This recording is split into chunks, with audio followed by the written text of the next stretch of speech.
Halo semuanya, perkenalkan nama saya Muhammad Ryan Aradito dengan NPM 224111204, kelas manajemen 22C dari Universitas Teknokrat Indonesia. Pengertian pasar modal adalah pasar untuk berbagai instrumen keuangan jangka panjang yang bisa diperjualbelikan, baik utang, equity, reksadana, instrumen derivatif, maupun instrumen lainnya.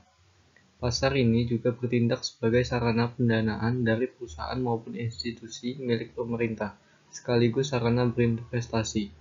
Intinya, hampir semua negara di dunia ini memiliki pasar modal untuk memfasilitasi permintaan dan penawaran modal bagi masyarakat, pemerintah, dan industri.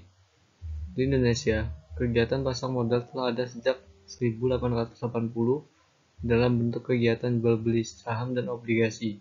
Namun, bursa resmi didirikan pada masa penjajahan Belanda, tepatnya 1912, bernama Vereniging voor Evenhandel. Seiring waktu, ada dua bursa Indonesia, yaitu Bursa Efek Jakarta dan Bursa Efek Surabaya. Bursa ini merger pada akhir 2007 dan resmi menyandang nama Bursa Efek Indonesia pada awal 2008.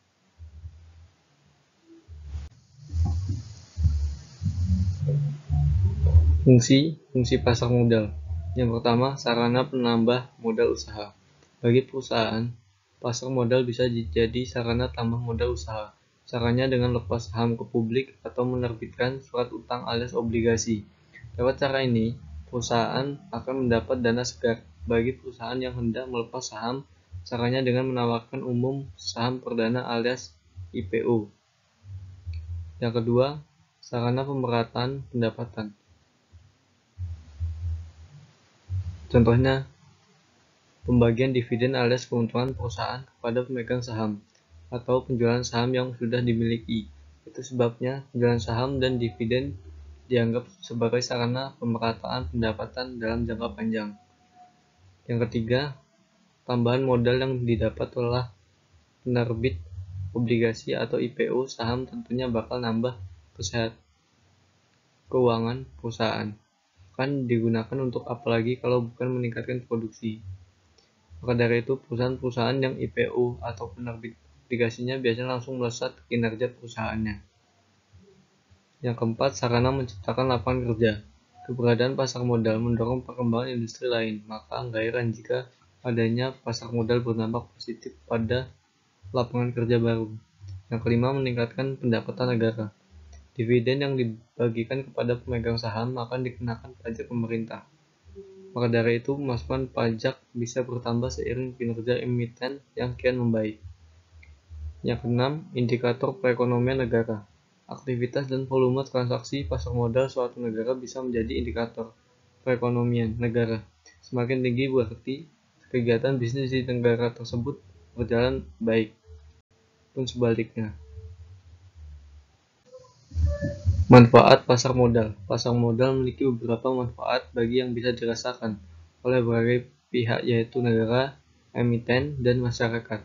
Yang pertama, bagi negara. Bagi negara, pasar modal memiliki fungsi. Yang pertama, meningkatkan pendapatan nasional. Yang kedua, meningkatkan pertumbuhan ekonomi. Yang ketiga, menciptakan lapangan kerja baru. Yang kedua, bagi para emiten dan perusahaan publik. Sementara itu, bagi para emiten dan perusahaan publik, pasar ini bisa dimanfaatkan oleh mereka untuk yang pertama, sarana menghimpun dana dalam jumlah besar dalam waktu singkat. Yang kedua, meningkatkan solvabilitas dan citra perusahaan atau emiten. Yang ketiga, mengurangi ketergantungan emiten terhadap bank. Yang ketiga, bagi masyarakat.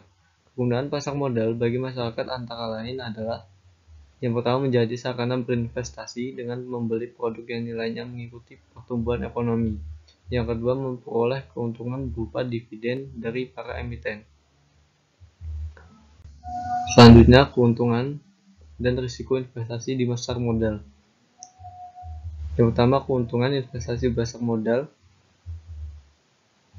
dibanding dengan instrumen investasi lain. Menanamkan modal di bursa efek memberi 5 keuntungan utama, yaitu cara pencairan yang mudah, yang kedua bisa dilakukan dengan dana kecil, yang ketiga tingkat keuntungan cukup besar, yang keempat nilai investasi bisa terus berkembang, Yang keenam, bisa digunakan sebagai jaminan karena pengajuan pinjaman dengan agunan saham adalah sah di mata undang-undang di Indonesia.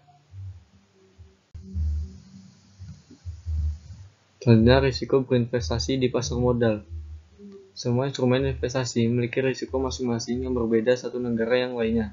Di pasar modal ada dua risiko yang bisa terjadi, yaitu capital loss dan likuiditas perusahaan.